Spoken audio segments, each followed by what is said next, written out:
Bagaimana cara mencegah agar anak tidak menjadi korban penculikan? Kita akan bahas selengkapnya dengan psikolog anak Novita Tandrim. Mbak Novita, selamat pagi.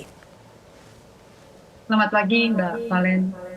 Pagi Mbak Novita. Mbak Novita, kalau ini kita lihat beberapa waktu terakhir saja kasus penculikan khususnya untuk remaja, pemirsa, ini marak terjadi.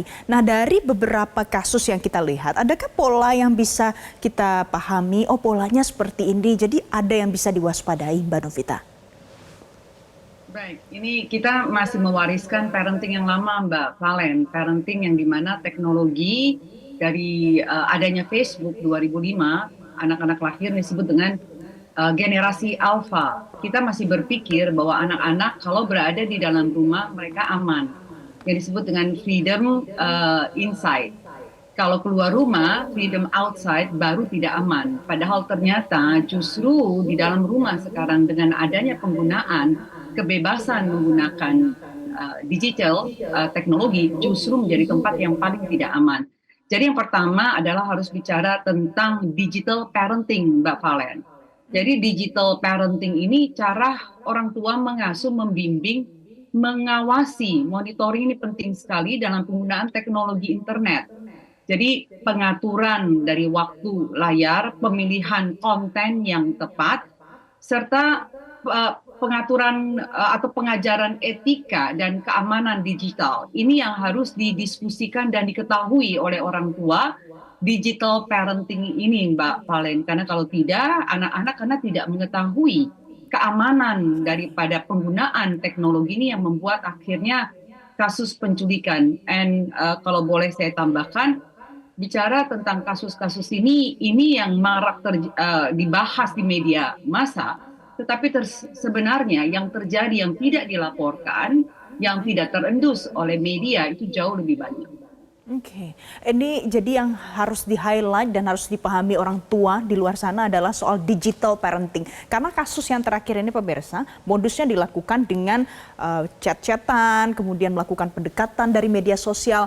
Mbak Novita, mungkin pada saat remaja bisa punya akun media sosial dan pada saat akan dicek oleh orang tuanya pasti akan mengatakan ini kan privasi aku begitu. Nah, bagaimana orang tua bisa mengatasi hal-hal yang seperti ini?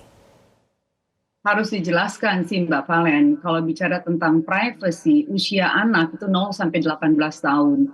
Artinya sampai usia 18 tahun, orang tua harus bisa punya akses untuk masuk ke dalam apa yang ditonton, apa yang dilihat, apa yang account-account Instagram, TikTok, dan lain sebagainya ini. Karena kalau orang tua tidak tahu, tidak punya akses ke dalam anak ini yang dimana lobus frontal atau otak depannya ini belum berfungsi secara penuh, secara sempurna, belum tahu membedakan yang baik dan yang jahat, yang benar, salah, yang boleh dan tidak boleh, ini akhirnya algoritma yang masuk. Apa yang dia tonton itu terus-menerus dan nanti akan disuggest untuk dia follow gitu. Jadi penting sekali untuk orang tua tahu bahwa privacy itu kata yang quote and quote abu-abu sekali gitu. Kalau 0-18 tahun itu tanggung jawab penuh di tangan orang tua. Jadi anak harus tahu bahwa dia sebagai anak tanggung jawab di tangan orang tua, akses orang tua untuk masuk ke dalam kehidupannya termasuk berselancar di dunia maya itu harus ada monitoring dan pengawasan orang tua.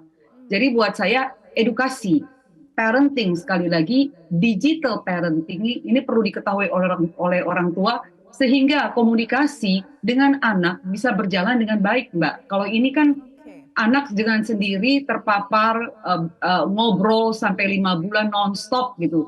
5 bulan terdengar mungkin sebentar, tapi 5 bulan dalam berkomunikasi lewat chat secara intens yang tinggi ini panjang, Mbak. Mungkin sama kayak kita dulu 5 tahun pacaran gitu.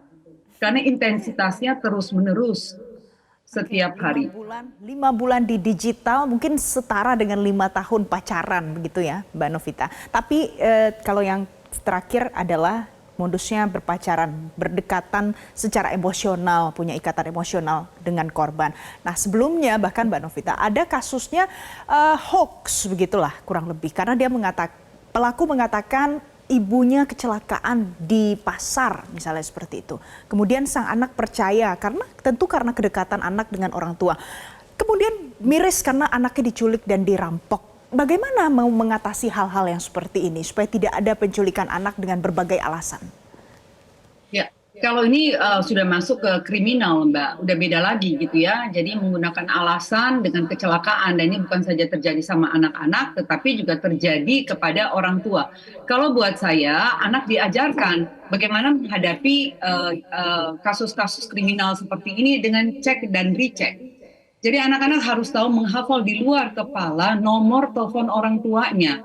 Jadi dia bisa menelpon, karena biasanya anak-anak cuma ada di HP, di dalam telepon genggam mereka, lalu menelpon mama, papa gitu. Tetapi pada saat tidak punya handphone, dia nggak menghafal di kepala angka-angka dari nomor telepon tersebut.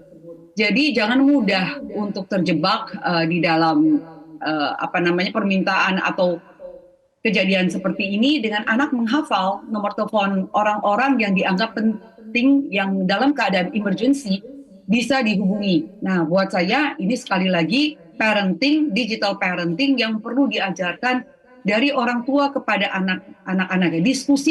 Diskusi ya, tapi bukan berarti jadi ada ancaman di sana atau menjadikan anak khawatir dan akhirnya mengarah kepada kecemasan yang gangguan kecemasan. Karena dengan mengancam lalu memberikan cerita-cerita lalu mendambakan bumbu membuat anak juga cemas. Jadi harus tepat. Karena kejadian seperti ini sebenarnya sangat bisa diantisipasi kalau anak mengetahui aturan di dalam mereka berkomunikasi dengan orang tua. Salah satu itu. Yang kedua, bicara tentang hal-hal seperti ini, ada kalau tidak bisa untuk bisa mengecek, bisa meminta bantuan dari sekolah untuk bisa ngecek nomor telepon daripada orang tua yang terdaftar di sana. Jadi tidak langsung percaya dengan orang yang memberikan info-info seperti ini, Mbak Valen. Baik. Jadi dari dialog kita pagi ini, Mbak Novita, bisa dipahami, bisa dimengerti kalau ini bisa diantisipasi dengan cara berdiskusi, bukan memberikan ancaman kepada anak-anak. Terima kasih Mbak Novita Tandri, psikolog anak, sudah memberikan perspektif baru pagi hari ini di Selamat Pagi Indonesia. Jelajahi cara baru mendapatkan informasi. Download Metro TV Extend sekarang.